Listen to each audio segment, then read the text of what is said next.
As a brief reminder, part of my meditation this morning was that Krishna himself, the Supreme Personality of Godhead, descends into the material universes along with his associates from Goloka Vrindavan.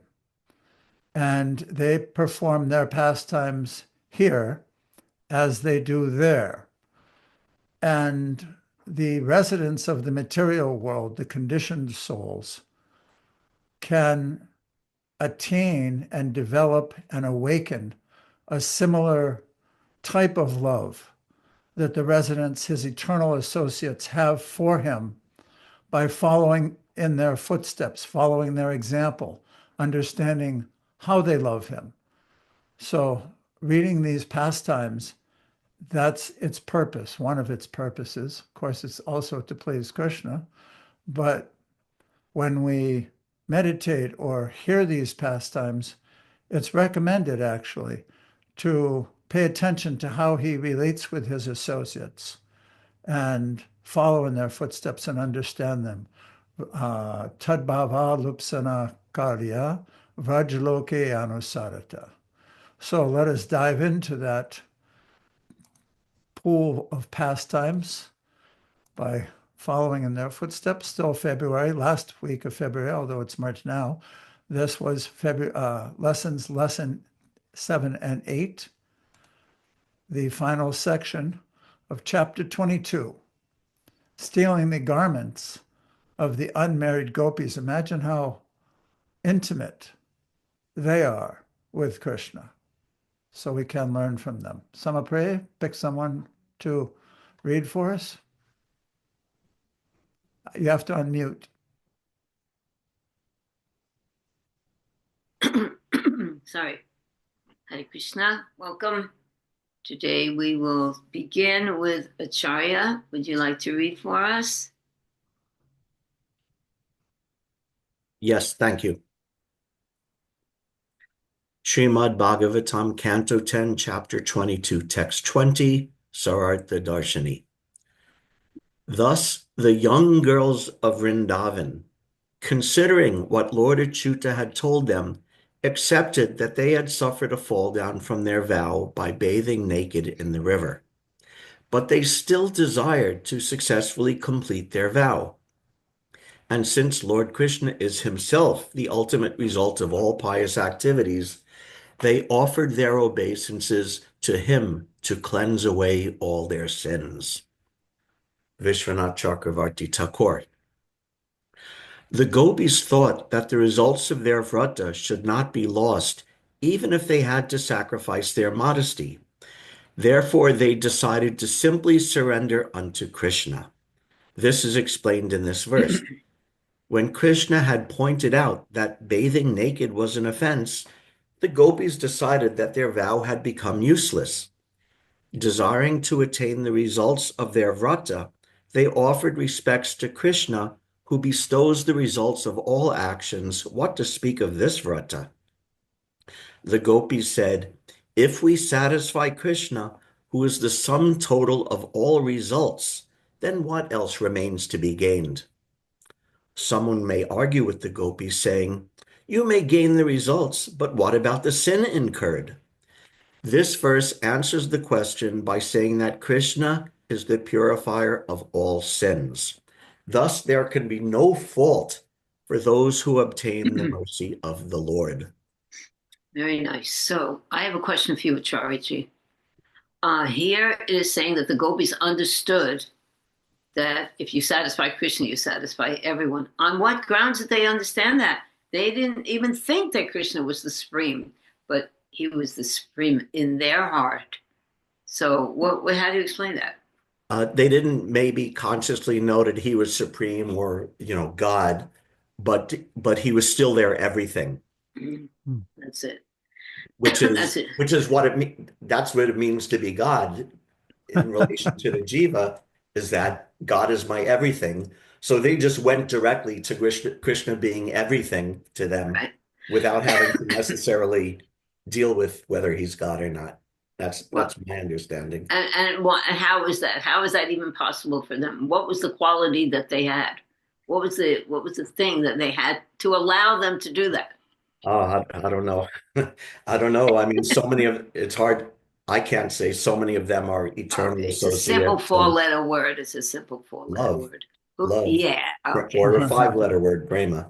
Okay. Well, there you go. Either one. Yeah, that's Yes, it. They thank you for loved pointing that Krishna, out. and that was that because when you love someone, he means more to you than anything, even in Yeah, this perverted material world. That's what yeah, love is, the cynosure of your activities. So yeah. that's Satsvarup Maharaj said very, very early days in ISKCON at 22nd Avenue, when Prabhupada started explaining to the devotees who Radha is, he said, Radharani is the best devotee of Krishna. Why is she the best devotee of Krishna? Because she loves Krishna the most. that's it. So all you need is love. That's where it's at. Like they said. Also, could you go back to the text for 1 second, please? We're waiting. Pati, there? There he is. Okay. Yeah, I think this point is I think the next chapter is the the Yagyapatnis. That's the Yes. next chapter, right? Of the Yes. Bhagavatam. So Yes. this point about the doing their vrata, doing their puja, and are they getting the result? The result is Krishna.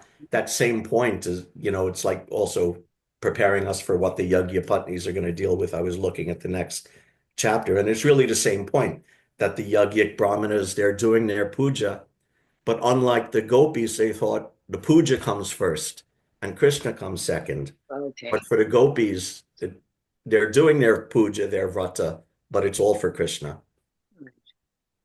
And of course, they had to pass through a lot to get to that point of prema. Okay, very nice. Hare Anyone Krishna. else have something to say about the divine love that we're reading about? Okay, let's go on to the next one. One thing, um, when it talked about the argument that you may say that you gain a result, but what about the sin incurred?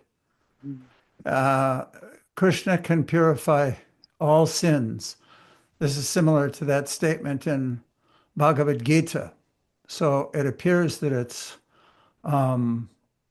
all powerful under any circumstances. Krishna says, Sarva Dhaman Parityaja Mamekam Saranam Braja Aham Tvam Sarva Papepyo Mokshayashyami Masucha Sarva Papebhyo means all sins. Sarva Papebhyo. Nice. Mokshayashyami Masucha means moksha. It means freedom, relieve you from all of that. Some people think that by their endeavor, they're becoming freed from sin. But actually, the ultimate purifier is Krishna. If you're doing one material thing to get freed from something, it's just an action in itself that would create another action. So there's karma, akarma, and nishkarma. So there's no karma when one acts for the pleasure of Krishna.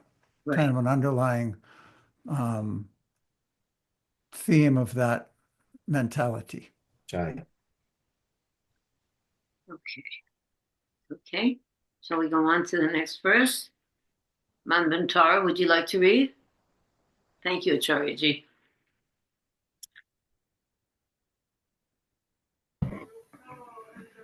Srimad Bhagavatam 10, chapter 22, text 21 and 22. Sarta Darshini. Seeing them bow down,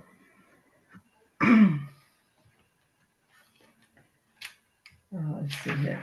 Seeing them bow down like that, thank you. The Supreme Personality of Godhead, the son of Devaki, gave them back their garments, feeling compassionate toward them and satisfied by their act. Although the gopis had been thoroughly cheated, deprived of their modesty, ridiculed and made to act just like toy dolls, and although their clothing had been stolen, they did not feel at all inimical towards Sri Krishna. Rather, they were simply joyful to have this opportunity to associate with their beloved.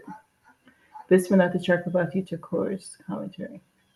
Even though the gopis were treated contemptuously, They still acted favorably toward their beloved by doing what would have been impossible for others to do. And astonishingly, the gopis became blissful by this.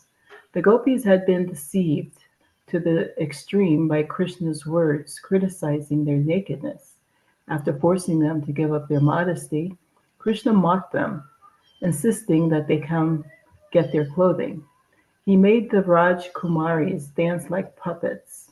When Krishna said, "I'm telling the truth, it's not a joke," the gopis did not find fault in him, nor did they criticize Krishna when he told them to hold their folded hands above their heads as atonement. Although all this was done to them, the gopis felt blissful because they got to meet their beloved. They actually became even more attached to Krishna for doing all of this, for doing all these things. The conclusion is that when one is considered dear, whatever the dear one does is experienced with pleasure, even if it gives pain. Very good. So I'm sure you've experienced that. Even in the mundane world, we experience that. That if you love someone, you don't care. And something you do gives them pleasure, even if it causes you pain. So what do you have to say about that? Have you experienced that feeling, and what's the difference between feeling it materially and spiritually? It's a reminder that materially, when you go through difficulties and in the mood of crying and being tearful and upset about the loss of something or a difficulty, to try to not imitate, but to try to, it's a reminder of being in love with Krishna, or trying to develop love for Krishna, because everything is material. It's like seeing things in the material sense versus seeing things as Krishna as an object of love. Right. I don't know if that came out. No, that is it right there. Because love makes us feel very profoundly. And if we love Krishna, that will help us to advance toward him, because that's not in the bodily concept of life. If we love a devotee in relation to Krishna, that could help us. Advance. And that's a very important point also. If we have to love each other. We're Krishna's devotees here, and if we don't love and honor that, I mean, it's not that many devotees in the world. Of course, in our community, we think everyone's a devotee outside of the community, but it's not true. So loving relations between the devotees is very important, and that will help us to advance. Anyone else? Patti, do you have something to add to that? No, love is the answer. That's what it's showing. Charya has something. Charya? Sorry to be butting in again about that point about the gopis feeling happiness even from something that seems to cause pain in that commentary. Of course, the Sikshashtaka comes to mind, but specifically in the last chapter of the Chaitanya Charitamrita on the Sikshashtaka verse, there's a very favorite purport, if I could read just a couple of sentences from that. Srila Bhaktisiddhanta Saraswati Thakur says that a devotee does not care about his own happiness and distress. He is simply interested in seeing that Krishna is happy, and for that purpose he engages in various activities. A pure devotee has no way of sensing happiness except by seeing that Krishna is happy in every respect. If Krishna becomes happy by giving him distress, such a devotee accepts that unhappiness as the greatest of all happiness. Wow, that's a surrendered platform, right? Yeah. Because basically, we have to see and perform all our activities, everything that we do, all our actions and reactions are to please Krishna. Yeah. And to see whatever is going, just like you mentioned before, Acharya, to see whatever is going on, whatever circumstance we're in, is arranged by Krishna to see how we're going to act. But Thakur, did you want to speak? Hare Krishna, dear Hare devotees. Krishna.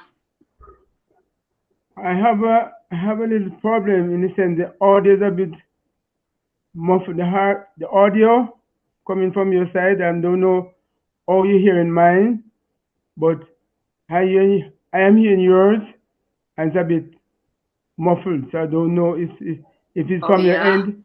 How's mine coming through? Is How's my audio? everybody's? Are we hearing each other with muffles? Is everyone? No, we seem to be doing all right here. Yeah, seems like everybody else is okay. But we hear you clearly. I do. We all hear. I think we all hear Make him. sure your headphones are plugged in or your whatever. All right. Can you read? Yes, I can read.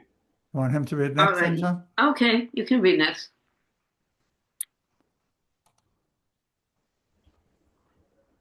Okay, so it's Srimad Bhagavatam 10.22.23 Saharsa Darshana. The gopis were addicted to associating with their beloved Krishna, and thus they became captivated by him. Thus, even after putting their clothes on, they did not move. They simply remained where they were, shyly glancing at him. Vishwanath Chakrabarti Thakur. Just as Krishna had stolen their clothes, he had also stolen their minds and their love. This verse describes the gopis as the reservoir of prem. The gopis interpreted the whole incident as proof that Krishna was also attached to them. Otherwise, why would he have gone to the trouble of playing with them in this way? Krishna had overcome their shyness and forced them to come out of the water naked. But now, having dressed properly, they again became shy in his presence. In fact, this incident increased their humbleness before Krishna. Thus, they did not want Krishna to see them staring at him, but they cautiously took the opportunity to glance at the Lord. There is a suggestion that the bashfulness pervaded their bodies more than even previously. Wow. So, what do you got to say? What do you got to say? So okay, so the gopis, the desire was to attain Krishna as their husband. Okay, so in spite of the fact that they went through so much, one would say embarrassment in the sense that they were, they were based in that era that the males weren't allowed to go. Mm-hmm. Krishna came and, took their clothes and said, you have to come before him naked. And at some point they wanted to say, suppose any other person came and saw them naked, how they would, so much embarrassment. But here they are now, after even, they feel they're so embarrassed. But even after they came out of the water and had on the clothes, they still felt, some sort of shyness in the sense that it's a matter of, when you say, so in the sense that, you give everything, I hear my Krishna, but I mean, there's some amount of humility they're in the presence of the Lord. So, as you say, It seems in the sense that they would be. Go on. There would be what? Yes, I'm saying they're in the presence of the Lord, but I'm saying that after that went through, there was, the idea of, they want to say, bashfulness to sit there even after they had on the clothes, and they were saying that they didn't want to see Krishna to see them staring at him. Yes, Right. so it's a lot of female male relationship. But wow, Well, it's I have actually, to say, the fact that they were even more humbled, even with their clothes on, because of that, what they had gone through with Krishna, that made them more attractive to Krishna. So there are two things here that were indicated the same thing to me, that Krishna, first of all, is attached to his devotees. He's attached to his devotees, and he's very attracted to the humility of his devotees. I mean, don't you find even in our fallen condition, Krishna's always putting us in a situation where we can become humble. Now, why would he do that? Sometimes it's very uncomfortable for us. But he's very attracted to that quality in his devotees. The devotees aren't puffed up. The devotees are very humble. So, and he's got a lot of work to do with the Kali Yuga people. So we're always being put in positions that might seem a little uncomfortable for us, but he's attracted to that. So thank you so much, Murari. That's a very good point about, that's something to contemplate, that the gopis came out after performing those austerities and being seen naked before Krishna. Then they were still more embarrassed, because that's what humility does to you. Anything else, Pati? You have to. Yeah, I was thinking as we were going through this, that last sentence was quite amazing. That there is no suggestion. No, it was the one before. I already this one. When one is considered dear, that is that. The humbleness. I was thinking that women in that first, I was thinking that women in that age, just the nature of femininity, is that the bashfulness kind of grew through the whole experience. It's not that they're just, but now they have their clothes on and they're looking at him, and still that bashfulness is there. So I was thinking that's innocence. But then I'm remembering that Srimati Radharani, who's a left-wing gopi, was also present because it was the last day of their vrat, and it was described that she went along with them. So that humility also manifests in her to a great degree. It's not that she's always argumentative and uppity. And then I was comparing that with modern day feminism and women, and the qualities that they're encouraged to develop are really not such, although it appears to me that it's a natural instinct for them. Right. And also on the basis of the soul, whether you're in a woman's body or a man's body, when you come to the point of humility, that you come closer to the soul. So it's natural for, even with all your clothes on, to feel bashful and humble, and it's the first quality of knowledge. What Krishna says in the Bhagavad Gita, of knowledge I am humility. I think this one's more experiential, which brought out their humility. It's not that they're in knowledge and therefore they know we should be humble. No, it's I'm just saying more of a natural, knowledge. Spontaneous kind of expression that their emotion that they're undergoing. Tisha? Oh, yes. Oh, it's here. So when I think about the gopis feeling more humbled and bashful, in my mind, I think they're thinking, Krishna just put us through this basic torture, and maybe we should have a grudge or something, but in fact, we feel even more love for him. And so I think they're looking at him and thinking to themselves, I don't want Krishna to see how much my love and devotion has increased for him after this experience. Yeah, they were a little shy in that area. They were a little shy. That's I think that's a fact, actually. That's true. So, but there's a lot for us to learn in this about humility. I just wanted to say one thing. Humility does not mean like book knowledge, or it's a natural thing of the soul that becomes awakened. And when one is humble, he can achieve knowledge. He or she can achieve knowledge, because that block of false ego isn't there. That's what I meant, actually, that's why Krishna says it's the first quality of knowledge, because the block of pride has been removed. Make sense? Hati, do you approve of that?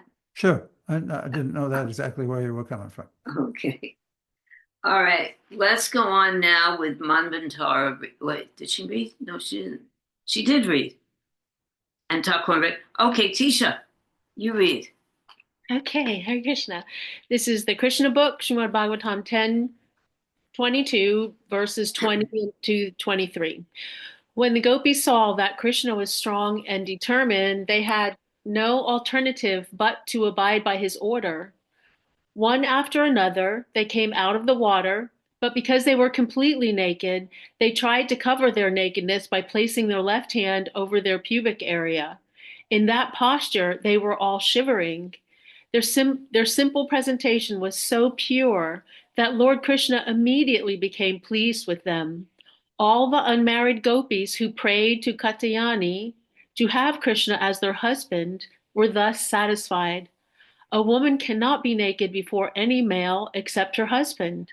The unmarried gopis desired Krishna as their husband, and he fulfilled their desire in this way.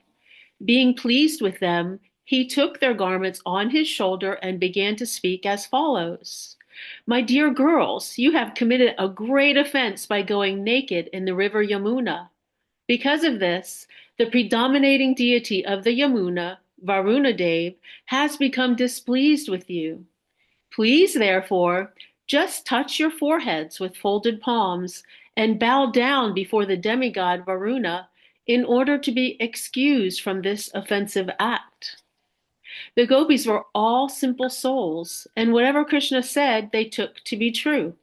In order to be freed from the wrath of Varunadev, as well as to fulfill the desired end of their vows and ultimately to please their worshipable Lord Krishna, they immediately abided by his order.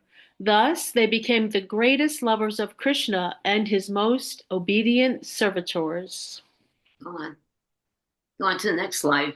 I think it's the same continued. Hati? There. Krishna book continued. Nothing can compare to the Krishna consciousness of the gopis. Actually, the gopis did not care for Varuna or any other demigod. They only wanted to satisfy Krishna.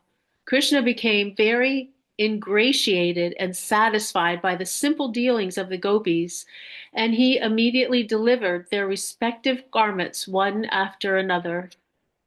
Although Krishna cheated the young unmarried gopis and made them stand naked before him and enjoyed joking words with them, and although he treated them just like dolls and stole their garments, they were still pleased with him and never lodged complaints against him.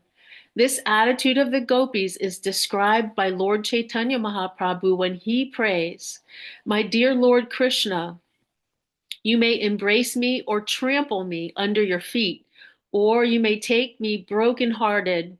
You may make me brokenhearted by never being present before me. Whatever you like, you can do because you have complete freedom to act. But in spite of all your dealings, you are my Lord eternally, and I have no other worshipable object." This is the attitude of the gopis towards Krishna. Goodness. So that's the essence of everything. So now I have a question. What does this mean? Whatever Krishna said, they took to be true. Whatever Krishna said, and this is more an explanation of it. What does that mean when the gopis are described as whatever Krishna said, they took to be true? What does that indicate?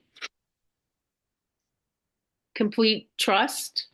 Okay, That, that whatever he said, they took to be true above or beyond anything else because they loved him. Because they loved him. And they were surrendered to him. Yes. 100%. So that's what we're reading pure surrender right here. One of the forums that I came up with in this section, which wasn't commented on by any, just Manvantara and Premananda wrote little forums about it, was trying to understand and meditate on the difference or the comparisons between the surrender of the gopis here under these circumstances and the surrender of Arjuna on the battlefield. It was a nice meditation for me. It kind of went in a lot of different areas, not something you could actually take time to. It would really be a treatise to have to write it all out, because there are so many comparisons in surrender, but there are also differences. Definitely. Here, just as you two were just speaking, I was realizing the depth of love made them surrender, inspired them to surrender. They had worshipped for the whole month. They wanted him as a husband.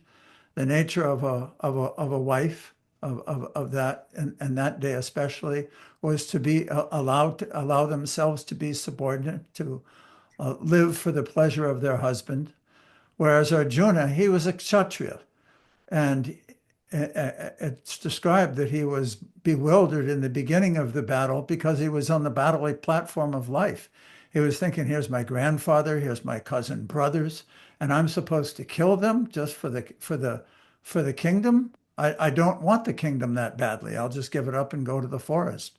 But then, through hearing all the philosophy that Krishna presented for him, and finally, there was kind of a combination between the arguments that Krishna made and Arjuna's love for Krishna in his own way, seeing that this was Krishna's will, Krishna's desire, and seeing the universal form. I know it was going to come about anyway. It was his time to surrender in quite a different way. Yeah, it's not. It was also. He loves Krishna, but I think awe and Yes. reverence had a lot to do with it, especially after he saw the universal form and the 11th chapter, all the prayers to Krishna. It's just remarkable. Whereas these unmarried gopis' surrender is just reeking with prema. That's their impetus for love. It's not a lot of philosophy. It's not knowing that the future is going to happen the way it's going to happen because you've seen it in the universal form. That was not their inspiration at all. You want to know something interesting? Even though Arjuna would also accept that the love of the gopis is the topmost, he wouldn't give up his relationship with Krishna. Oh, no. He would not. Right. No, he's not very desiring anything satisfied else. with it. And the gopis are very nice, and you're the most exalted, but Krishna's my buddy, and the whole thing. Everyone is satisfied in their relationship with Krishna.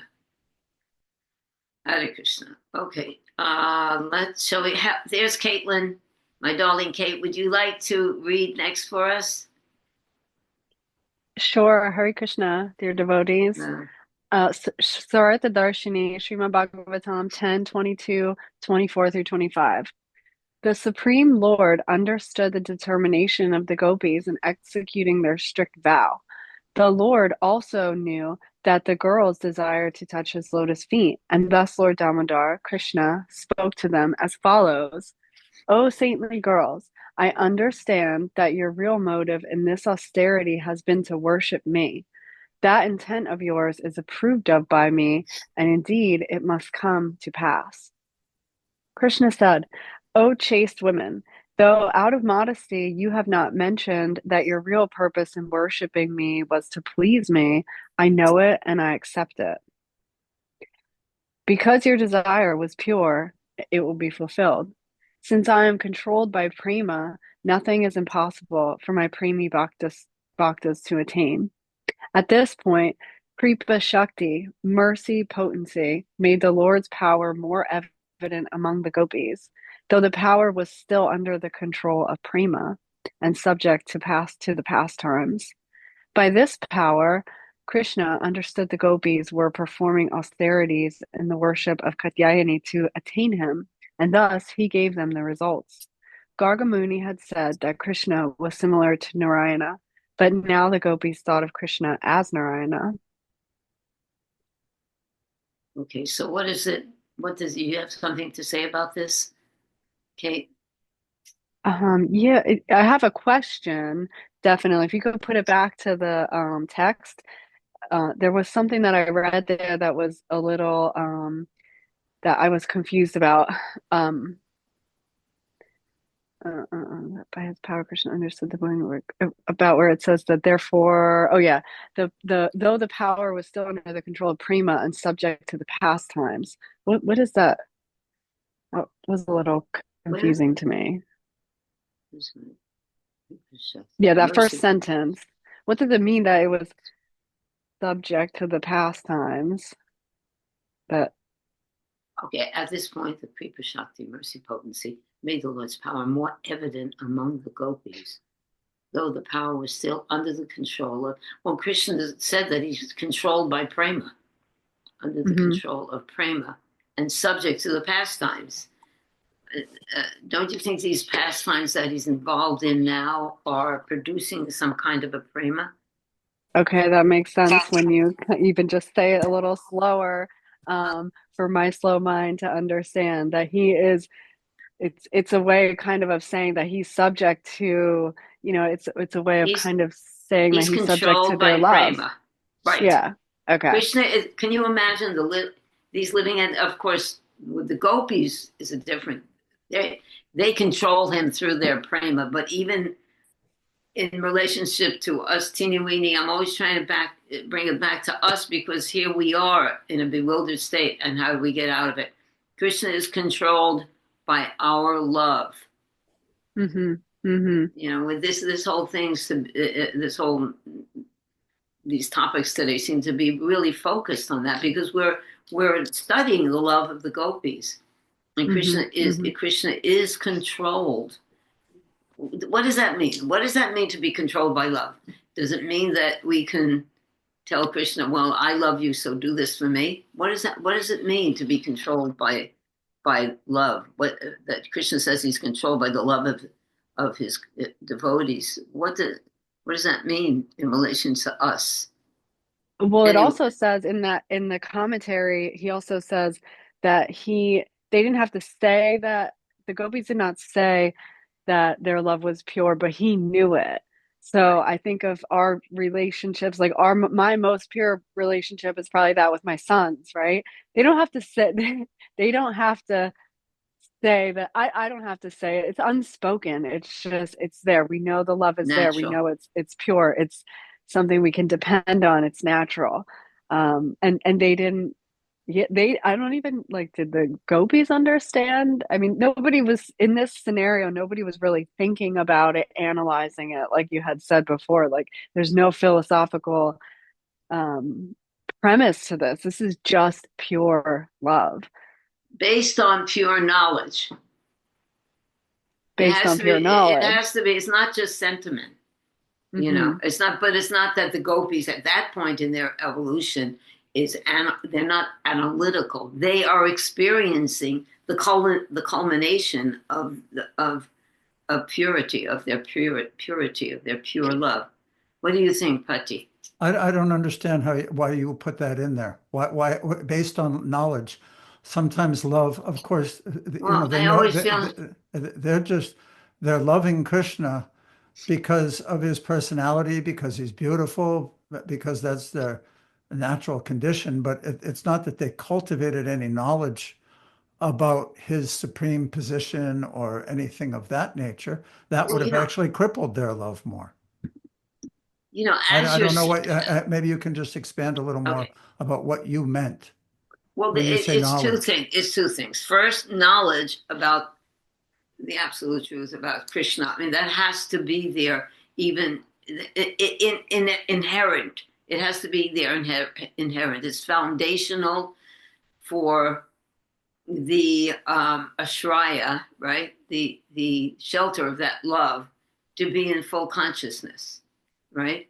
And when they see Krishna and how they're relating to Krishna, there's nothing that is unconscious. They're completely, knowledge does not only mean gyan. It means prema. It means realization of who you are as a lover of Krishna. That's real knowledge. You don't have to think about it because it's already inherent. Just like Kate was saying, that the love between her and her sons, it's an unmentioned thing.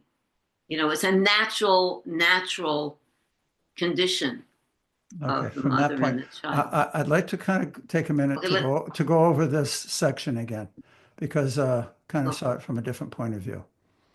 At this point means at this point when he's appreciating and understanding their motive, they've already come out of the water. It's like they've done everything that he has asked of them. His Kripa Shakti, which means it's a mercy potency, made the Lord's power more evident among the gopis. They're appreciating that he's accepting us.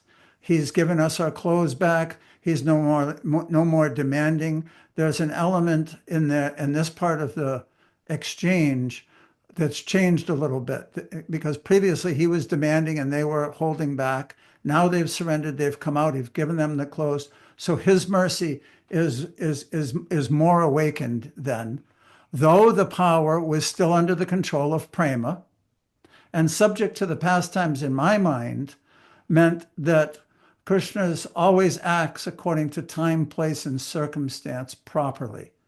It's not that they're still the time for their activities of intimacy was not at that time. So therefore, according to time, place, and circumstance, he was acting accordingly, simply giving them the clothes, giving them the assurance that in the future they'd be together again. Not again, they'd be together as lovers, and not acting on that platform immediately, because it would have been inappropriate at that particular time and place. So that is mercy.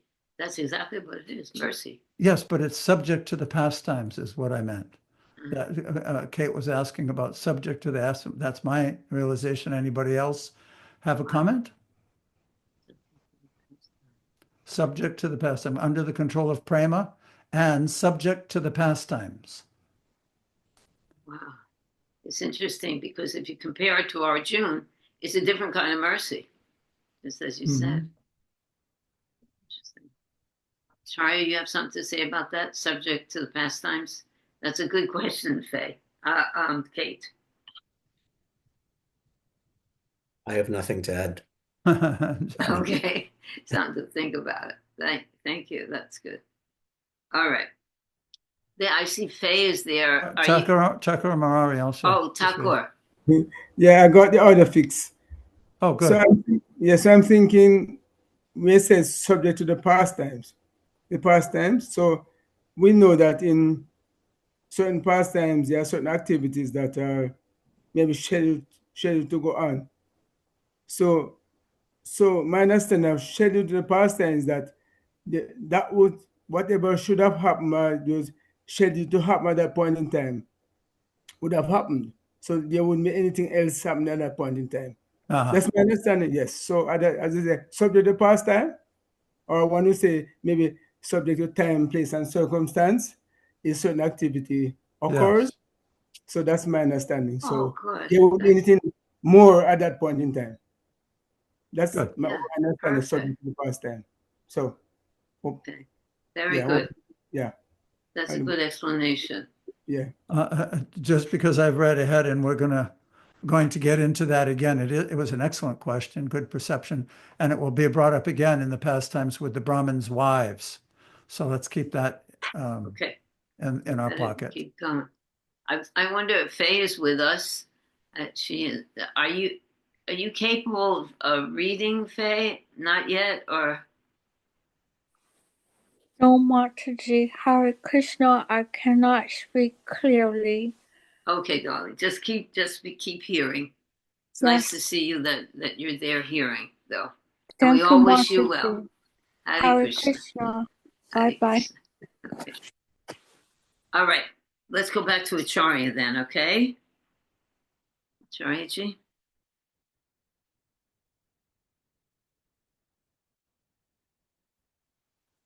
Okay, sorry, it took me a second there. Srimad Bhagavatam, Canto 10, Chapter 22, Text 26 through 28, Sarartha Darshini. The desire of those who fix their minds on me does not lead to material desire for sense gratification, Just as barley corns burned by the sun and then cooked can no longer grow into new sprouts. Go now, girls, and return to Vraja. Your desire is fulfilled, for in my company you will enjoy the coming nights. After all, this was the purpose of your vow, to worship goddess Katyayani, O pure-hearted ones. Shukadev Goswami said, thus instructed by the Supreme Personality of Godhead, the young girls, their desire now fulfilled, could bring themselves only with great difficulty to return to the village of Vraja, meditating all the while upon his lotus feet. Vishwanath Chakravarti Thakur. Krishna said, if someone worships me impurely or improperly, I can make that offering pure because I am full of good qualities. What then to say of your absolutely pure desire and pure love? The desire of one absorbed in me does not lead to material desire for sense enjoyment. Because the object of love is the topmost spiritual entity, it results in the disappearance of material desire, just as barley corns roasted in the fire can never grow new sprouts. Bearing in mind that the most auspicious time for a lover's first tryst is the night, Krishna speaks like this to the gopis. Krishna said, O women, although you are perfected siddha beings, you have taken the role of sadhakas, practitioners, to increase the sweetness of my pastimes on earth. In the near future, you will enjoy with me, and thus fulfill the purpose for which you undertook austerities in worshiping Durga, O pure women. Okay. One question. The disappearance of material desire results in worshiping Krishna. Can you talk about that a little? Sam, I think Yeah, the next that was really beautiful. I'm sorry, did you? I was going to say the next one, the Krishna book also describes the same topic. Okay, so Why don't you read that to Acharya and then go on that same subject? Okay. Oh, okay. Krishna book, Srimad Bhagavatam 10, 22, 26 through 28. Lord Krishna was pleased with them, and since they all desired to have him as their husband, he told them, my dear well-behaved girls, I know of your desire for me and why you worshipped goddess Katyayani, and I completely approve of your action. Anyone whose full consciousness is always absorbed in me, even if in lust, is elevated. As a fried seed cannot fructify, so any desire in connection with my loving service cannot produce any fruitive result as in ordinary karma. There is a statement in the Brahma Samhita, Karmani nirdahati kintu cha bhakti bhajam. Everyone is bound by his fruitive activities, but the devotees, because they work completely for the satisfaction of the Lord, suffer no reactions. Similarly, the gopis' attitude toward Krishna, although seemingly lusty, should not be considered to be like the lusty desires of ordinary women. The reason is explained by Krishna himself. Activities in devotional service to Krishna are transcendental to any fruitive result. My dear gopis, Krishna continued, you desire to have me as your husband. Your desire to have me as your husband will be fulfilled, because with this desire you have worshipped goddess Katyayani. I promise you that during the next autumn season you shall be able to meet with me, and you shall enjoy me as your husband. Got it. So this explains further, but why don't you discuss that point? Yeah, it's a really beautiful point. And also Prabhupada makes it clear that this point is like, leading up to the occurrence of the rasa dance, which is coming. So it's a really beautiful, I love the example of the barley seeds. Once they're cooked, they can't sprout because, barley seeds, if they're cooked and you look at them, you'll think, oh, it looks like barley seeds and I'll plant them, but nothing will grow because they're cooked. So, Krishna's pastimes, for someone who's ignorant, they're thinking, oh, this looks like, the business that I'm familiar with, boys and girls going together in the forest, getting undressed, whatever. And they think, oh, it looks like that same thing I know, but he's saying here it clearly isn't. It's clearly different. That it has nothing to do with material lust, material life, material desires. It's I was thinking amazing. of like the famous Atmarama verse, that great sages like Shukadev Goswami, who've completely given up any material activities or lust or any material desires at all. They're worshiping the Srimad Bhagavatam. They're worshiping these pastimes. So obviously, these pastimes have nothing to do with Nothing. material lust, material fruitive activities, karma, anything. And we'll hear, there's also the famous verse at the very end of the Rasa dance. And Shukadev Goswami says that someone who hears about this Rasa dance, the lust in their heart will disappear. So not only is this not a material lust, but hearing about it actively destroys material lust. So that's how I see this. Like he's preparing us, educating us, sort of, making sure we have a good understanding for what's coming. Right. Disappearance of material desires. Wouldn't that be wonderful? No, nothing tinged materially. How first of all, that would be peace, and we'd be happy and eternally blissful. How do we reconcile the concept? It says that meditating on Krishna, hearing about Krishna's pastimes, purifies one, even if they approach with lust or other sentiments that are not pure. Then how to reconcile the concept that we shouldn't hear of these pastimes from non-devotees? Because you're still hearing about them. Yeah. It must be purifying. That's the way that material. No. Okay, does anyone know why? Yeah, that's a good point. Because all I could say is that like Prabhupada would say, it takes a little intelligence that to distinguish. And maybe for someone who's never heard anything about Krishna, hearing something even improperly, if it develops some attraction, could be beneficial to lead them to Krishna. But if someone's serious about it, then they also have to understand, from whom they're hearing. But I don't know. That's a complicated question. No, it says in the Bhagavatam too, to hear from, it's like hearing from a serpent. Right. You through the mouth of the serpent. I think the caveat might be that they're not really meditating on Krishna. You're doing some kind of an aropa.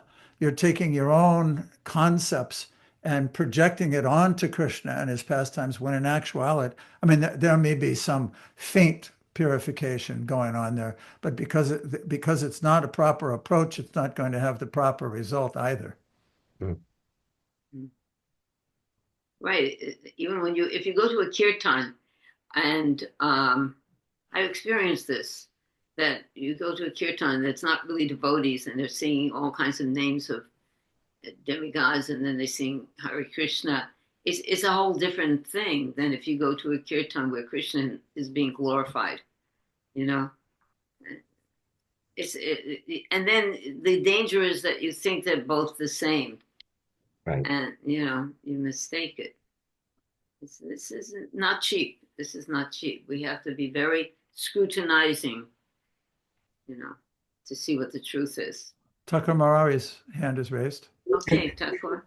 So I'm thinking, it is said that sometimes they are professional reciters of Srimad Bhagavatam. Mm-hmm. Right. So, as you said, milk touched by a serpent. Yes, it's milk, but once in a touched by a serpent. So we're saying a professional reciter of the Bhagavatam will not have the purity to be, expounding on those pastimes. Yes. So I'm saying what we're saying now. So what I'm saying is the same nectar that is being, one would say, expounded, but only the fact that they don't have the purity, then the effect will not be the same. That's my understanding of it. It's just like milk from a dirty pot. It's still milk. Yes, but it's contaminated. We have to learn discretion. We have to learn discretion, just like association. If we're associating with devotees who are purer or more fixed or stricter or more advanced in some way or another, that association will do something to you. And if you associate with devotees who are just hearing not so serious, that'll do another thing.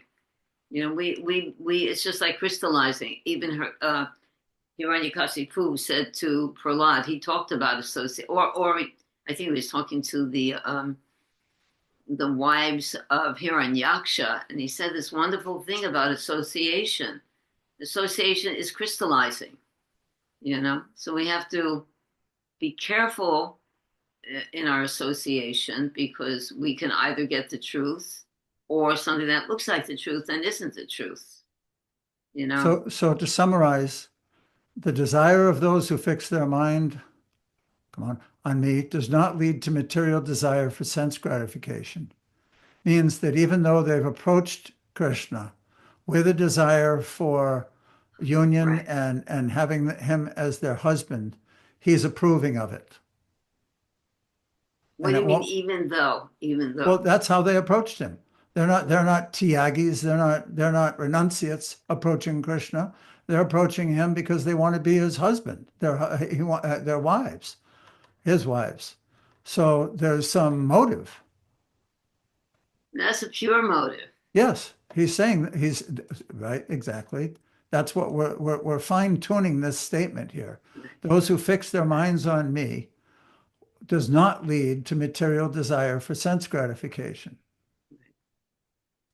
It's subtle, because we see that sometimes it's described in Bhagavad Gita as well. There's 4 different kinds of people who come to God.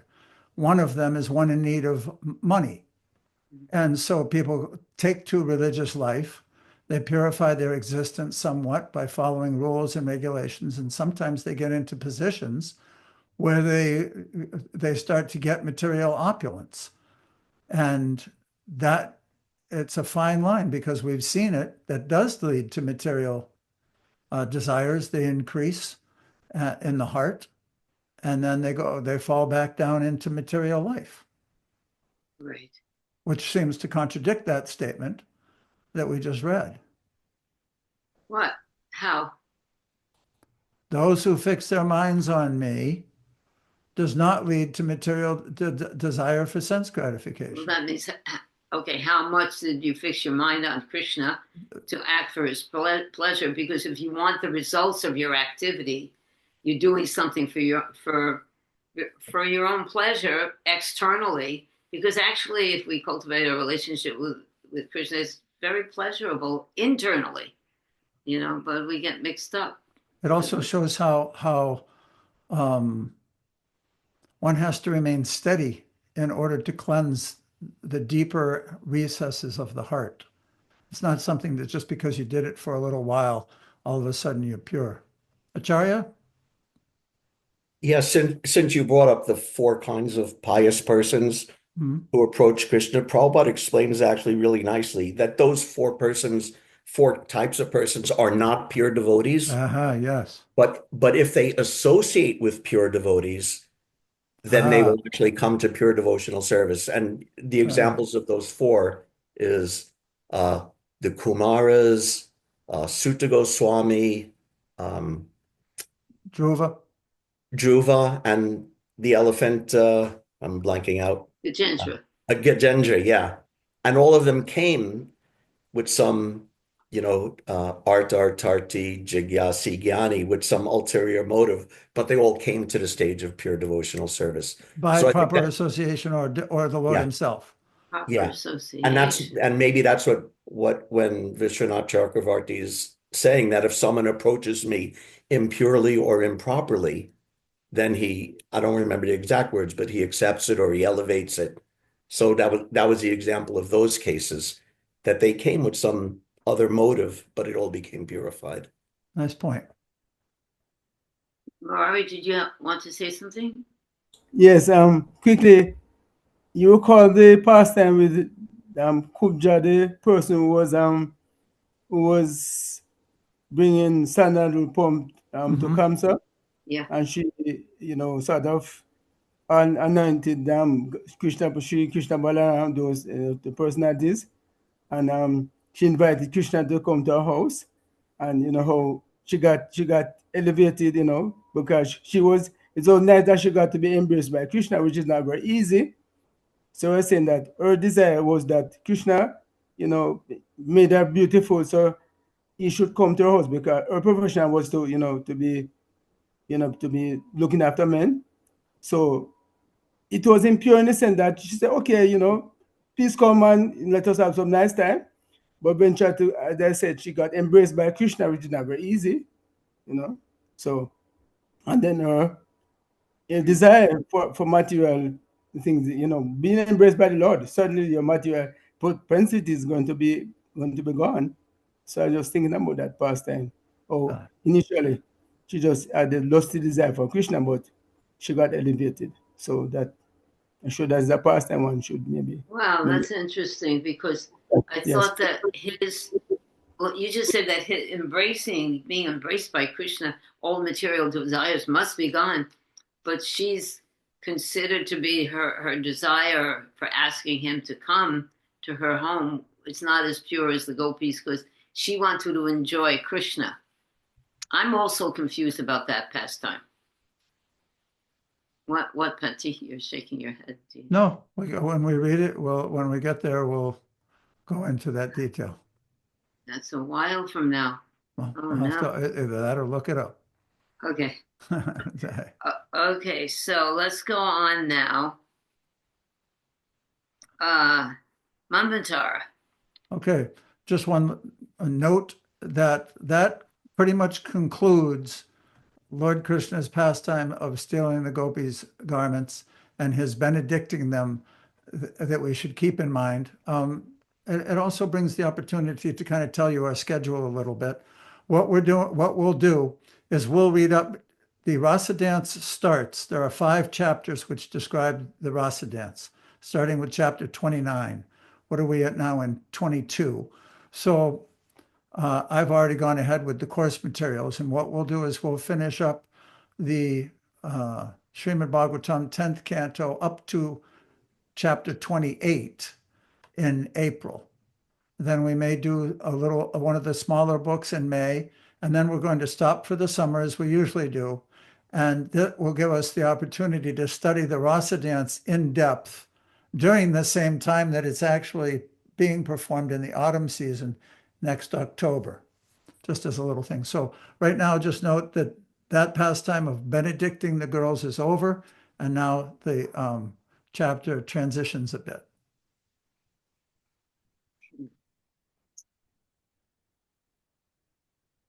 Okay, sometime. Who's reading? Oh, Manvantara. Sartor Darshini, text 29 through 30. Sometime later, Lord Krishna, the son of Devaki, surrounded by his cowherd friends and accompanied by his elder brother Balaram, went a good distance away from Vrindavan, herding the cows. When the sun's heat became intense, Lord Krishna saw that the trees were acting as umbrellas by shading him, and thus he spoke as follows to his boyfriends. This is Vinatha Chakrabarti Thakur's commentary. Keep in mind the glorious display of mercy that Krishna had shown to the young gopis. Sukadeva Goswami now wanted to describe the blessings Krishna bestowed upon the wives of some ritualistic brahmanas. The word atta indicates that at some other time. Go on. Lord Krishna said, O Stoka Krishna and Amsu, O Sridham, Subala, and Arjuna, O Visala, Visabha, O Shavi, Devaprastha, and Vaturtapa. Just see these greatly fortunate trees whose lives are completely dedicated to the benefit of others.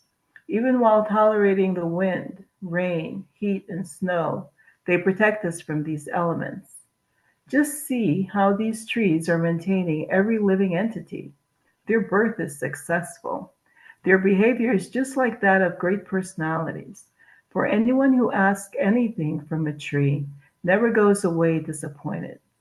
These trees fulfills one's desires with their leaves, flowers, and fruits, their shade, roots, bark, and wood, and also with their fragrance, sap, ashes, pulp, and shoots.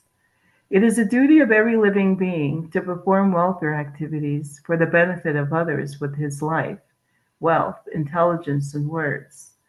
Thus, moving among the trees, whose branches were bent low by their abundance of twigs, fruits, flowers, and leaves, Lord Krishna came to the Yamuna River.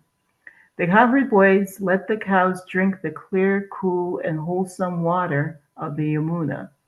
O King Parikshit, the cowherd boys themselves also drank that sweet water to their full satisfaction. Then, O King, the cowherd boys began herding the animals in a leisurely way within a small forest along the Yamuna. But soon they became afflicted by hunger, and approaching Krishna and Balaram, spoke as follows. Go on, read the last one. Krishna book, text 31 through 38. While passing through the forest of Vrindavan on the bank of the Yamuna, Krishna sat down at a beautiful spot and allowed the cows to drink the cold and transparent water of the Yamuna. Being fatigued, the cowherd boys, Krishna and Balaram also drank. After seeing the young gopis taken bath in the Yamuna, Krishna passed the rest of the morning with the boys.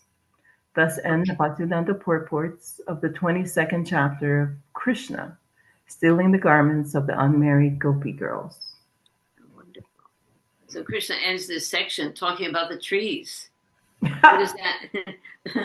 So what does that mean? That was really beautiful, actually. He doesn't neglect anyone. He doesn't neglect anyone. Yeah. And he sees the service of everyone. So what he about doesn't this? He doesn't even draw major distinctions. No, he doesn't. He appreciates everyone's service. Mm. What about this with the trees, that comparison? What does that mean for you? Their branches are hung low, burdened with fruits, shade, roots, bark, and wood. Yeah, the branches are bent low, offering in their way, obeisances and fruits to the Lord, the lordships and his associates. Right, and his associates. These trees are compared to selfless, very wealthy living entities who don't turn anyone away. Great personalities. What do you think about that? Great personality. The devotees who dedicate their lives to serving others. Yeah. And Prabhupada always says the greatest services to give Krishna consciousness to other people. Yeah. So that's a wonderful example. Anyone else have something to say about that example of the trees and their magnanimity? How magnanimous they are. Tisha. I have to say something, because for me, that using all of the things to increase your love for Krishna, like earlier we read about the fireflies and the sky and the clouds, and now you can look at those things in your daily life and increase your love for Krishna. And now you can look at the trees, and when you see them full of fruit and their low-hanging branches and their nature to give everything they are without an argument, you can turn that towards yourself and see the trees and say, why can't I love Krishna like that? Why can't I be, help me be more surrendered, more giving, more just 100%, everything. Even if you cut the tree down, there's no argument, there's no fight. The tree gives all of itself, everything. That's amazing. Just like a cow gives milk. That's the nature of the body. That's the service. That's what a cow does. The tree unconditionally gives everything. What a wonderful example of selflessness, actually. The essence of a tree is that it's selfless. Very good example. Thank you. All right, let's go on to the next section. and read about the wives of the Brahmanas. Let's see, where are we? Okay, sorry. Okay, Murari, would you like to read this? Thakur? Okay. Just give me 2 seconds, please.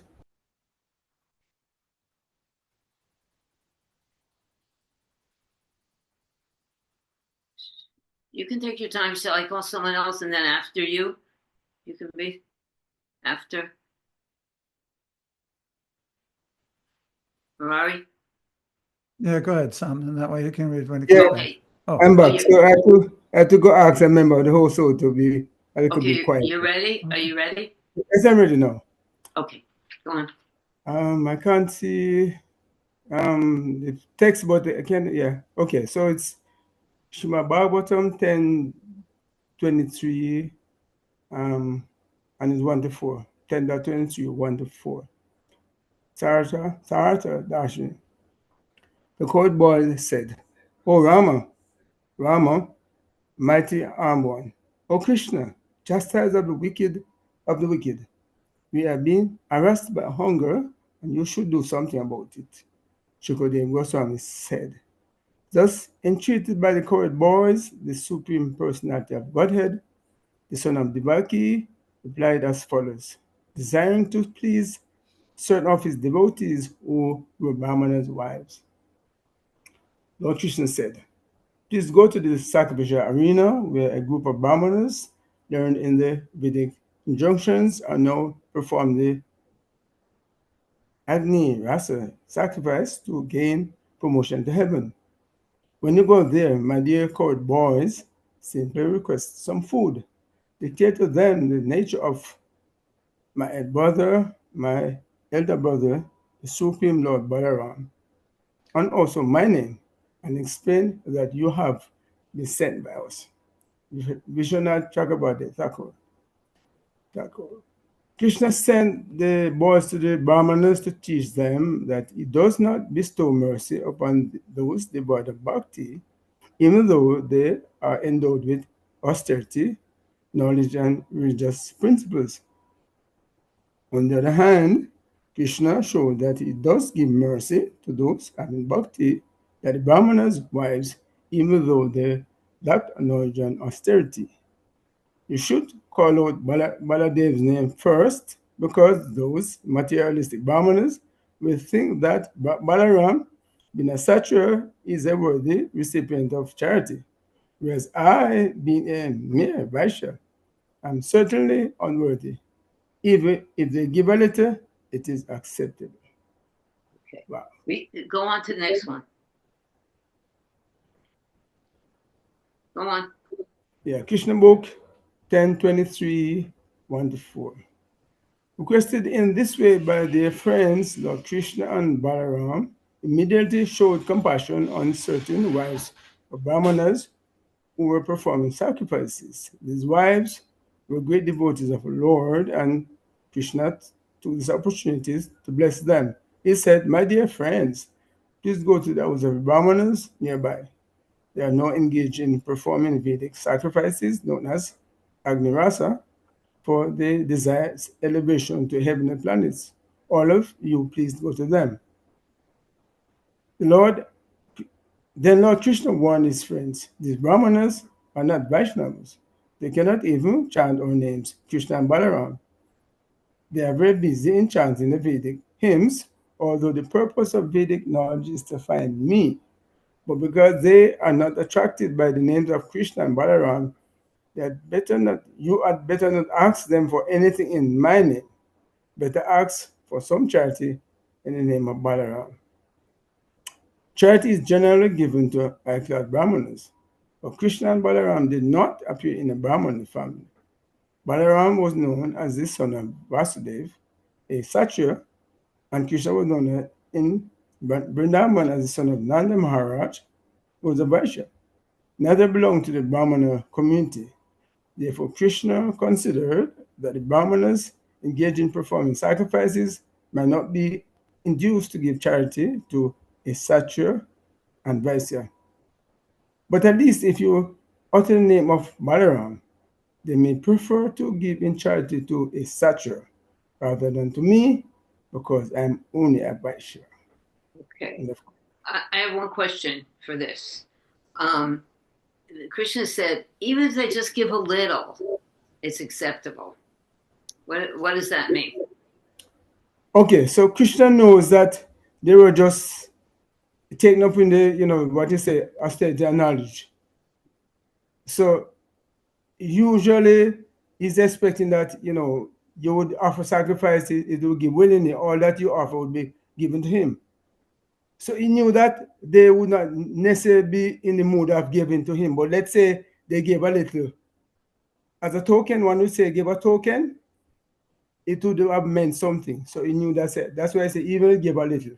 He knew that they would not be in the mood of the wives. Even if he gave a little, one would say token, yes. That will be acceptable. Right. For their benefit, right? Yes. Even if one just gives something to Krishna willingly, he's so satisfied with that. I just read something, if someone chants his name only once, he never forgets. He always thinks of that person. This is my friend, he chanted my name. So tolerant, Thank you, Murari. We're just moving along here a little Actually, bit. Sama, I want to go back one Okay. and have somebody speak a little bit about their realizations. Vishwanath actually gives the purport of this pastime in this paragraph right here. Maybe somebody can speak a little bit on that, whoever you choose. Well, I was gonna let everyone read it first by yourself real quick, and we'll have an open discussion for a minute, but Tisha was going to read next. And it's actually the essential point of this whole pastime. Oh. Tisha, why don't you read that? Krishna sent the boys to the Brahmanas to teach them that he does not bestow mercy upon those devoid of bhakti, even though they are endowed with austerity, knowledge, and religious principles.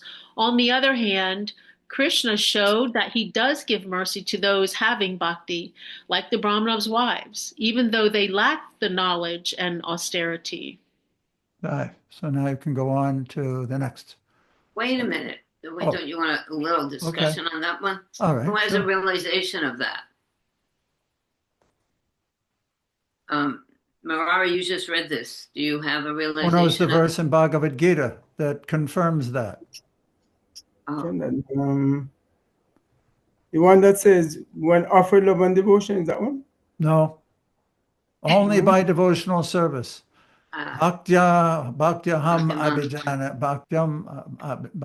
abhijanati. Unless there's bhakti, there has to be bhakti. There has to be devotional love, devotional service, in order to attain Krishna. Bhaktyamam abhijanati. So quickly, there are three words that I mentioned there: austerity, knowledge, and religious principles. So, as you mentioned there, that alone would not be considered in terms Bhakti. of bhakti. Yes. So right. austerity, knowledge, and religious principles. Good point. Yes.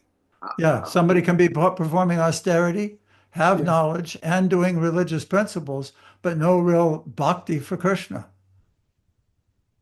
Right. So let's read how it unfolds. On the other side, if somebody does that with bhakti for Krishna, then it's very pleasing. Very good. Very pleasing. Acharya? Okay. Acharya, did you want to say something? Yeah, I just wanted to address the Vishwanath and Prabhupada both make the point of how Krishna says, don't ask in my name, ask in Balaram's name. Mm-hmm. And I thought that was really actually kind of beautiful that Krishna knows that these yogic brahmanas are materialistic and they're not going to want to offer or surrender, but he's trying in his own way to make it easier for them. Right. So say, okay, something. Maybe they won't be so, they won't be so resistant if you ask in Balaram's name. So I really like that. And you could also think how, Krishna does that, in devotional service around the world and for all of us, and how Prabhupada did that try to make it palatable, make it easier for us to surrender. Because our mentality may be resistant, but it's okay, do like this, ask in Balaram's name, or do like this instead, a way that's more acceptable to you, just to get people to perform devotional service somehow or other. Nice So point. I just found that really beautiful. God, Krishna Right. is so tolerant. He's so tolerant and facilitating. Anything he'll take. Unbelievable. All right, let's hear from Caitlin. You want to read, Kate? I thought Tisha, I'd called her. Oh, Tisha, did you read? I'm very mixed up. Tisha, you read. Did you read? I'm confused. She Who read one little paragraph. Oh, go on. Read. Okay, Hare Krishna. Srimad Bhagavatam 10:23, verse 5 and 8, Sarata Darshini. Thus instructed by the Supreme Personality of Godhead, the cowherd boys went there and submitted their request. They stood before the Brahmanas with palms joined in supplication and then fell flat on the ground to offer respect. The cowherd boys said, "O earthly gods, please hear us. We cowherd boys are executing the orders of Krishna, and we have been sent here by Balaram. We wish all good for you. Please acknowledge our arrival. Lord Ram and Lord Achyuta are tending their cows not far from here. They are hungry and want you to give them some food, some of your food.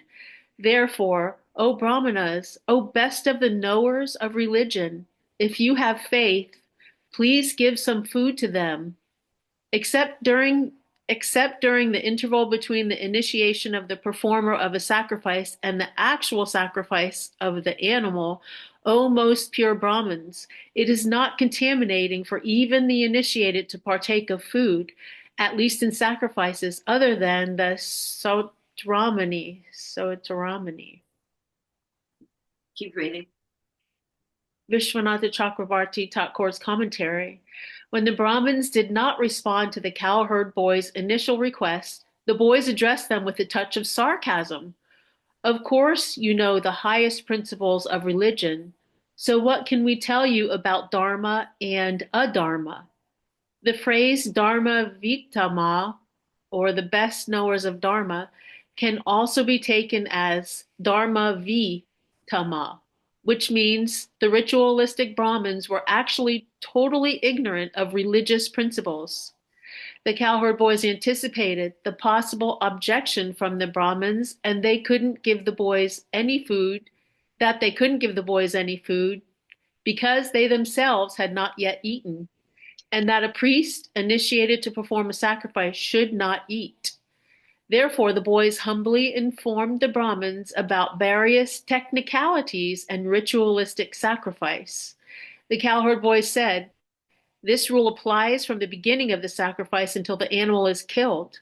But after that, there is no fault in taking food. This applies to all sacrifices other than the Saratramani, in which none of the food can be eaten. It is understood from this verse that the animal was already killed." Okay, I think there's one more little. Okay, so what does this indicate about the Brahmins and their mentality? Just that they were following all of the rules. They're following what they thought were, you have to do this, this, this, and this, and with their blinders on, they didn't see if the Lord was standing right in front of them, then the rules don't matter, because that's the love and service. Yeah, that's the whole thing. They were attached to procedure and not understanding why they're performing those procedures. Of course, they had the desire to go to the higher planets, but the reason that we perform austerities is to get a higher result than just going to the heavenly planets, isn't it? What is that higher result? What's higher than that? Tisha, what's higher than going to the heavenly planets? Well, going to Goloka, going to be with Krishna. Yes, definitely. That's Pleasing Krishna. perfect. Yes. Yeah, Pleasing Krishna. Yeah. Yeah. You have to be pleasing Krishna if you want to go there. That changes the whole mentality. They did their sacrifice. Did they do their sacrifice to please Krishna? No. No. No. But if you spend all that energy and money and attention and everything that we have, and we're working so hard, all of us, everyone in the material world, we're all working so hard to get to do something, to survive or to do whatever we're doing for some result. If we use that energy to serve Krishna, this would be Goloka Vrindavan. You know? Acharya's got his hand raised. All right. Yeah, it also appears that the little cowherd boys knew the rules of sacrifice better than those brahmanas did. Mhm. And Right. the brahmanas didn't know. They had to instruct them when it's proper and not to offer food. Good. Oh my God. Very Also, good point. if we look at the history of the world and the various religions, especially in modern times, we can understand that people believe that the ritual itself is the essence of pleasing God, and that's why they do it. When in actuality, it's not exactly the activity itself, but the intention behind it. It's a fine line because they're very dedicated. People have given their lives in a battlefield for their religious beliefs, but not actually on the right side of it. Yeah, what is actually pleasing to God? Yes. And go ahead. Another point too, because it's Dwapara Yuga, although Treta Yuga and Satya Yuga were more proper for that kind of sacrifice, it's clear that this was an animal sacrifice that they were performing, and Krishna isn't telling them not to do that. So animal sacrifices in the Vedas are acceptable. Just making that point. Not in this age, but in other ages. But don't they say when an animal is being sacrificed, you say a mantra that condones the animal, you have permission to kill me in my next life the way I'm killing you? Even though the animal might progress to another stage by being sacrificed. Isn't that one of the mantras? I'm asking. I've heard that, yeah. Okay, let's go on with Kate reading. I actually just had a question. Well, I wanted Okay. to say thank you to Dhruva for clarifying that because I was like, well, why is it okay that they're sacrificing an animal? And that's not even really focused on it all. But thank you for clarifying that. But I also just wanted to ask, I try to relate these stories, to me and how it's useful in my life. And like when we talk about these Brahmin rituals, what does that equate to today? Like, there's not even anybody out there trying to please God, whether it's through rituals. I mean, I don't know. Like, is it, when I think of who are these Brahmins who have, just religiosity? What were the three religiosity? Austerity. Austerity. Who is that now in the present day? Like, is it like scholars? Is that kind of, would you say? Is it scientists? One example would be most of the people that went to Kumbh Mela.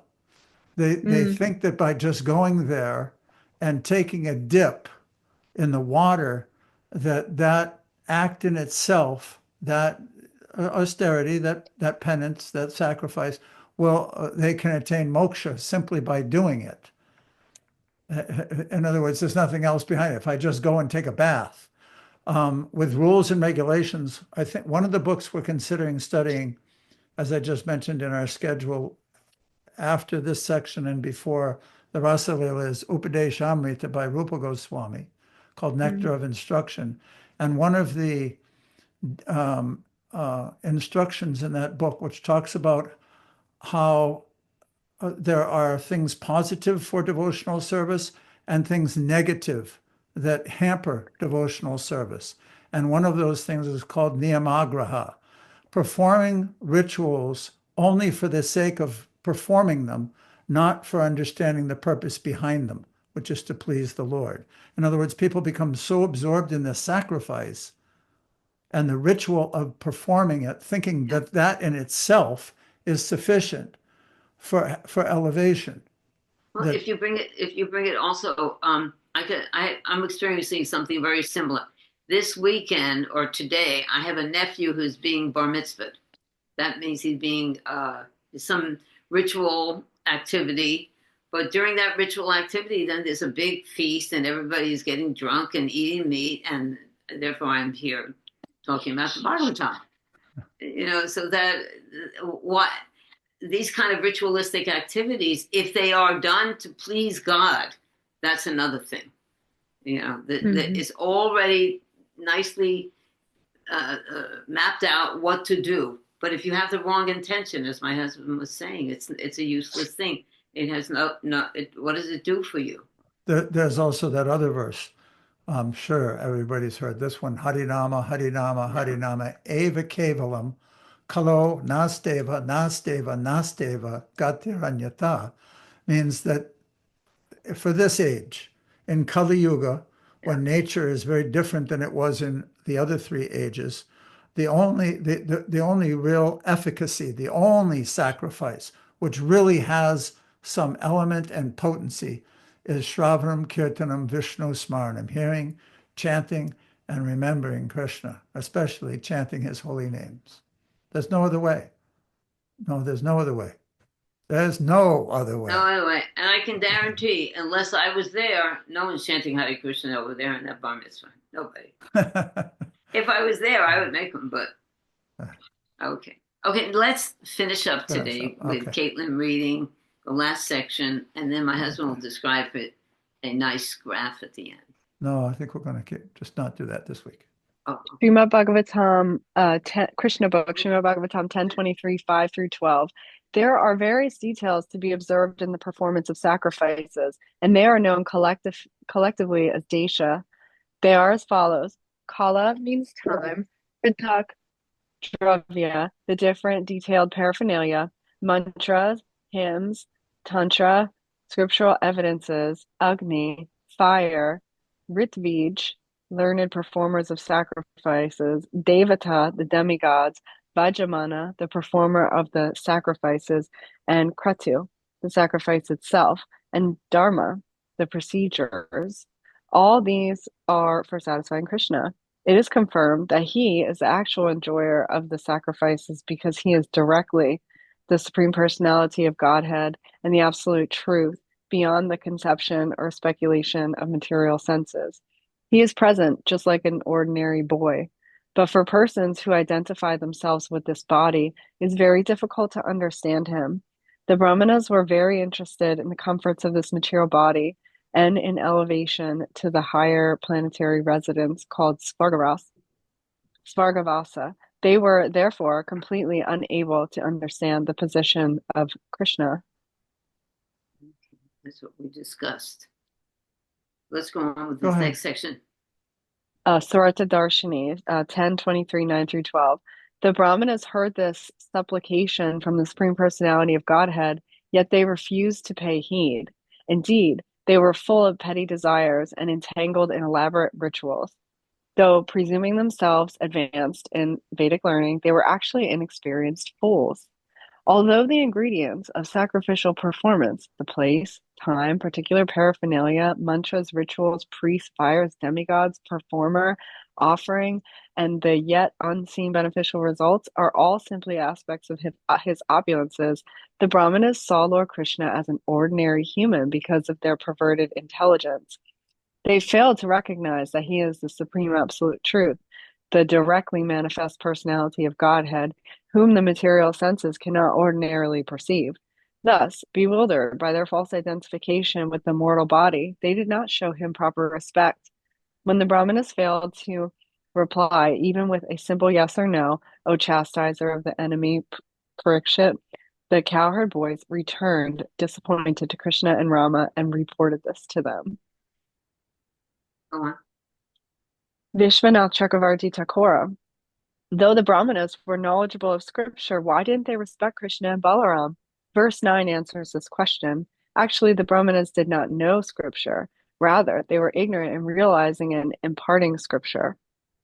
Therefore, for 2.5 verses, 9 through 11, Sukadev Goswami ridicules them for being full of petty desires, such as aspiring for the heavenly planets.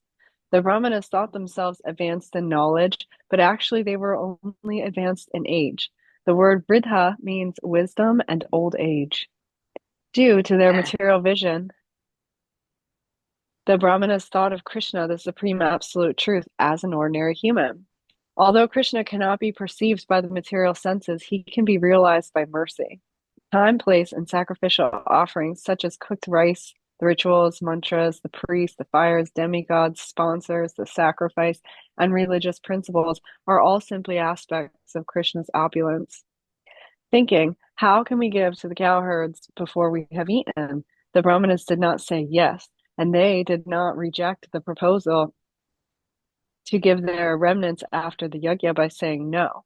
Seeing that Parikshit Maharaj was becoming angry, or on hearing this, Sukadev Goswami says, "Oh, subduer of the enemies, if you had been there, even though they were the best of Brahmanas, you would have punished them like enemies." Oh. Okay. What do you think about that? How Cricket would have punished them? And also, the Brahmins ignored the boys, and this is a perfect example of being attached to procedure and not Krishna. So talk about that a little, Kate. I mean, they were, well, it's like Tisha said, that God was standing, or, they wouldn't even known if God was right in front of them because they just thought he was an ordinary person. They were just so blinded by the procedures. Mm-hmm. And, he references that the King Parikshit would have maybe done justice, right? Actually, that's the job of the real Rajrishi of those days. That's their duty, is to be holy men, to help their praja advance toward Krishna. So he would have eliminated them. They were just bogus, attached to rules and regulations and with no bhakti to Krishna. That's the kind of king we need. Anything else, Kate, that you can tell us about this? I just thought it was so funny that these, I'm just trying to picture it in my head. These cowherd boys are, they're saying they know all the rules. How do they know the rules? Are the Brahmanas not like, they don't get clued in? Like, how do these, what did they look like, the cowherd boys, when they were just standing there before them and saying all these little details to them? And what did they think? They just ignored them. It's just very interesting. Could they, even that in itself, like, wouldn't you question, well, who are these boys who know all these rules? They don't even question that. No, because they're the most elevated. They're the Brahmins. No one's better than them. They are the chosen people. Yeah, the whole scene it seems like it's very entertaining as it's playing out. Hare Krishna. Actually, one of the, because I've been there before at different sacrifices in India, the culture is still present, manifest, and whenever they do a sacrifice, the proper way to kind of close it up at the very end is to feed the Brahmins first. They're the highest stage of society, and you generally put down a place and feed the Brahmins, give them in charity, and then feed others. So from that sense of the order of performing the sacrifice, they're thinking that because we haven't properly fed the Brahmins, we can't give food to these cowherd boys. They're so low on the totem pole that it will ruin our whole sacrifice. We'll lose the benefit because we didn't complete it correctly.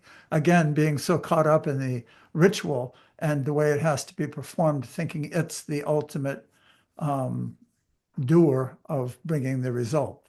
There's a very nice example in the pastimes of Lord Chaitanya when Advaita Acharya was doing the Shraddha ceremony for his forefathers. For his forefathers. And he was supposed to give to a great personality the remnants of that the Brahmins, offering. The highest Brahmins. The highest Brahmin. Who did he choose? Acharya? Who did he choose? Haridas Thakur?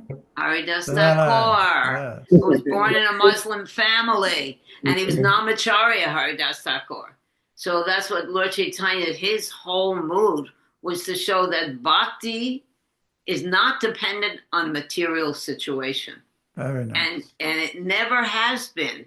But people, as the ages progressed, were more attached to the procedure of doing things. And that's why the caste system in India was so, people are fearful of such a thing when that's throwing out the baby with the bathwater in a way, but because there are different sections of society. In any case, one should be appreciated according to his bhakti, and of course everyone is capable of becoming a pure devotee of Krishna because it's our nature. Okay. So to conclude today and tomorrow's posting, we've seen the gopis, unmarried gopis, and their attitude toward Krishna. We see these Brahmins and their attitude toward hearing about Krishna and a request from him. Tomorrow I'll post the lesson where we'll hear about their wives and their attitude when they hear that Krishna and Balaram are hungry. Jai. Thank you, Jai. everyone. Hare Hare Krishna. Krishna. Vanchakalpatubhyascha kripasindhubheva patitanam Vaishnavebhyo Vaishnavebhyo namo namo. namaha. Hare Krishna, thank you so much. Jai Radhe About Shyam. everybody. Like your new addition there, Murari Thakur of Radhe Shyam from Alachua. Yeah. Hare Yeah. Bo. Haribo. I got to talk to you sometimes about Yeah. my temple. Hare Krishna. Yeah. Okay, we want to know. Very good. Hare Krishna.